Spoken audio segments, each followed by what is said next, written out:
Always favourite. নায়িকা থেকে purchase করা অর্ডারগুলোর মধ্যে এটা হচ্ছে পার্ট 2।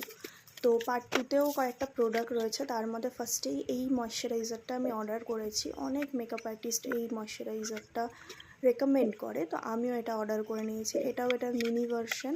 তো তোমরাও যদি চাও কোনো ভালো মেকআপ বেস তৈরি করতে, তো এটা ইউজ করতে পারো। তারপরে রয়েছে কালার বারের একটা প্রাইমার। এই প্রাইমারটা খুবই ভালো। তাছাড়া নায়িকার নিজস্ব ব্র্যান্ডেরও একটা প্রাইমার রয়েছে, সেটাও খুব ভালো। টোনার হিসাবে তোমরা বায়োটিকের কিউকাম্বার টোনারটা অবশ্যই ইউজ করতে পারো। এই টোনারটাও খুবই ভালো। এবং last but not the least, এটা আমার বহু দিনের কেনার ইচ্ছা ছিল। প্রাইসটা একটু হাই, কিন্তু এটা যদি তোমরা একবার কিনে নিতে পারো তাহলে এটা তোমাদের অনেক কাজে আসবে। তো আশা করছি তোমাদের এই ভিডিওটা ভালো লেগেছে। যদি ভিডিওটা ভালো লাগে অবশ্যই আমার চ্যানেলটিকে সাবস্ক্রাইব করে দিও, এবং এই ধরনের ভিডিও আরও আসতে চলেছে। তোমরা আমার চ্যানেলের সাথে কন্টিনিউ থেকো, তোমরাও অনেক ভিডিওর আপডেট পেতে থাকবে। Thank you.